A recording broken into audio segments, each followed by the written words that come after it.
പൊതുവെ സാമൂഹിക വിഷയങ്ങൾ വളരെ നല്ല രീതിയിൽ നിരീക്ഷിക്കുന്നു, പലതും വായിച്ച് പഠിക്കുന്നു, പൊതുബോധം വളരെ നേരത്തെ തന്നെ ഉണ്ടാവുന്നു. എന്തുകൊണ്ട് ഈ രാഷ്ട്രീയത്തിലേക്ക് സജീവമാകാതെ കലാരംഗം തിരഞ്ഞെടുത്തു? ഞാൻ എപ്പോഴും ലൈഫിൻ്റെ ആകസ്മികതകളിൽ വിശ്വസിക്കുന്ന ആളാണ്, അല്ലേ? അല്ലെങ്കിൽ നമുക്കാർക്കും സങ്കടം എന്ന് പറഞ്ഞൊന്നും ഉണ്ടാവില്ല. നമ്മൾ കാൽക്കുലേറ്റ് ചെയ്യുന്നിടത്തൂടെയാണ് ലൈഫ് പോകുന്നത്. നമ്മൾ ഓരോരുത്തർക്കും അവനവൻ്റെ പാഷനും വാട്ടാമായി എന്നുള്ള നമ്മളോട് ചോദ്യത്തിന് ഞാൻ ഇന്നതാണെന്നൊരു ഉത്തരം കണ്ടുപിടിച്ചിട്ട് ആ വഴിക്ക് പോകാൻ കഴിയുന്നുണ്ടെങ്കിൽ ഒരിക്കലും നമ്മൾ ആരും ഫ്രസ്ട്രേറ്റഡ് ആവില്ല, നിരാശരാവില്ല. പക്ഷെ ഇന്ന് എവിടെ നോക്കിയാലും മനുഷ്യൻ്റെ ഉള്ളിൽ എവിടേക്കോ നൈരാശ്യമുണ്ട്, നിരാശ ഉണ്ട് എല്ലാവർക്കും. അപ്പോൾ നമ്മൾ വിചാരിക്കുന്നത് പോലെ അല്ല, ജീവിതത്തിൻ്റെ ആകസ്മികത തന്നെയാണ് ജീവിതത്തിൻ്റെ ഏറ്റവും വലിയ. അത് ആകസ്മികമാണ്, ആക്സിഡൻ്റലാണ്.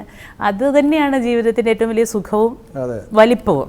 അപ്പം നമ്മുടെ ലൈഫിൽ എപ്പോഴും അങ്ങനെയാണ്. കലാരംഗത്തേക്ക് ഞാൻ വരിക എന്ന് പറഞ്ഞത്, സിനിമയിലേക്ക് പ്രത്യേകിച്ച് ഞാൻ വന്നതെന്ന് പറഞ്ഞാൽ ഒരിക്കലും ഞാൻ ഇല്ലാത്തൊരിടത്തേക്ക് വന്നത് ഞാനാണ്. അഭിനയം എന്ന് പറയുന്ന, സിനിമ നടി എന്ന് പറയുന്ന ഒരു സാധനം എന്നിലേ ഇല്ലായിരുന്നു. അതിന് മുമ്പ് കലാലയത്തിലൊക്കെ പഠിക്കുമ്പോൾ, സ്കൂളിൽ പഠിക്കുമ്പോൾ സ്കൂൾ നാടക മത്സരങ്ങളിൽ ബെസ്റ്റ് ആക്ട്രസ് ആയിരുന്നു, സ്റ്റേറ്റ് ലെവലിൽ. അതൊക്കെ അറിയാമല്ലോ, അതിൻ്റെ ഒരു ചിട്ടയിൽ പാറ്റേണിൽ ഇങ്ങനെ പോകുന്ന, നമ്മളെ ഇങ്ങനെ അച്ചടിച്ച പോലെ പഠിപ്പിക്കുന്ന പല സെൻറ്റ് മേരീസ് കോൺവെൻറ്റിലാണ് ഞാൻ പഠിച്ചത്. അപ്പോൾ കോൺവെൻറ്റ് സിസ്റ്റേഴ്സിൻ്റെ ഡിസിപ്ലിൻ്റെ അകത്തൊരു നാടകം പഠിച്ചെടുക്കുന്ന ഒരു അവസ്ഥയുണ്ടല്ലോ.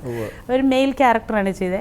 അപ്പോൾ ഒരു കോമ്പറ്റീഷന് പോയി നിന്ന് കഴിഞ്ഞപ്പോൾ ജഡ്ജസ്, അപ്പോൾ ഗേൾസ് സ്കൂളാണെന്ന് പറഞ്ഞു. അപ്പോൾ ജഡ്ജസ് പെട്ടെന്ന് പറഞ്ഞു, ആ ഗേൾസ് സ്കൂളിൽ ഇവിടുത്തെ സെൻറ്റ് മേരീസിലെ നാടകത്തിൽ മെയിൻ വേഷം ചെയ്ത കുട്ടി ഡ്രസ്സ് മാറുന്നതിന് മുമ്പ് ഞങ്ങളെ വന്ന് കാണണം എന്ന് പറഞ്ഞു. അപ്പോൾ അവർ വിചാരിച്ച ബോയ് ആണെന്നാണ് വിചാരിച്ചത്.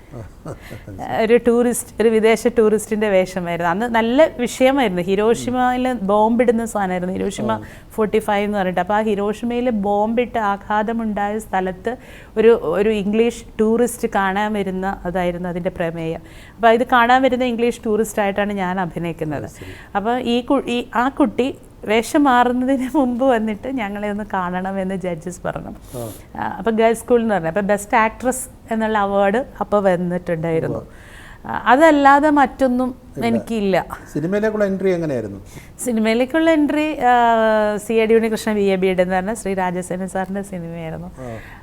മാണി സി കാപ്പൻ, ഇപ്പോഴത്തെ പാലായിലെ MLA മാണി സി കാപ്പൻ, കാപ്പൻ സാറിൻ്റെ ഫാമിലി നമ്മളുടെ ഒരു അച്ഛനുമായിട്ടൊക്കെ രാഷ്ട്രീയപരമായി അടുപ്പമുള്ള ഫാമിലിയാണ്. അപ്പോൾ ബ്രദർ സിനിമ സംവിധാനം പഠിക്കണം എന്നുള്ള ആഗ്രഹത്തിൽ കാപ്പൻ സാറിൻ്റെ അടുത്തൊരു വേക്കൻസി ചോദിച്ചു പോയപ്പോൾ, അന്ന് രാജസേനൻ ഹിറ്റ് മേക്കറാണ്. സേനൻ സാറിൻ്റെ കൂടെ ഒരു 6 അസിസ്റ്റൻസ് ഉണ്ട്. അപ്പോൾ ഇപ്പം എനിക്ക് അക്കോമഡേറ്റ് ചെയ്യാൻ പറ്റില്ല എന്ന് പറയുകയും, കാപ്പൻ സാർ ഇങ്ങനെ ചേച്ചിയുടെ ഫോട്ടോ എന്ന് പറഞ്ഞിട്ട് ഒരു ഫോട്ടോ വാങ്ങിച്ച് Kappan sir through Rajasenan sir കാണുകയും അത് വെച്ചിട്ട് ജയറാമേട്ടൻ്റെ അനിയത്തിയുടെ ക്യാരക്ടർ ഫിക്സ് ചെയ്യുകയും ചെയ്യുക. അങ്ങനെയാണ് ഈ സിനിമയിലൊക്കെ വന്നത്. ഒന്നുമില്ല. അത് അഭിനയം കണ്ടാൽ തന്നെ അറിയാം, എല്ലാവർക്കും അറിയാം. CAD ഉണ്ണികൃഷ്ണൻ കണ്ട അഭിനയിക്കാൻ ഒന്നും അറിയത്തില്ലാത്ത ഒരാൾ വന്ന് ഇങ്ങനെ നിൽക്കുന്നു എന്ന് മാത്രമേ ഉള്ളൂ. പിന്നെ അന്ന് എനിക്ക് ജയറാമേട്ടനെ കേളിയും അപരനും ഒക്കെ കണ്ടിട്ട് ജയറാമേട്ടനോടുള്ളൊരു ഇഷ്ടം, ശരി, ആ നടനോട് തോന്നിയ ഒരു ഇഷ്ടമുണ്ടല്ലോ, അങ്ങനെ അദ്ദേഹത്തെ ഒന്ന് നേരിൽ കാണാമെന്നുള്ളത് എൻ്റെ അകത്തൊരു സ്വകാര്യമായ, എന്നാൽ വലിയ ലൗഡല്ല, അത് ആ താല്പര്യം ലൗഡല്ല, പക്ഷെ അതിനൊരു ഘടകമായിരുന്നു. അങ്ങനെ വന്ന് സിനിമ അഭിനയിച്ച ഒരാളാണ്. പിന്നെ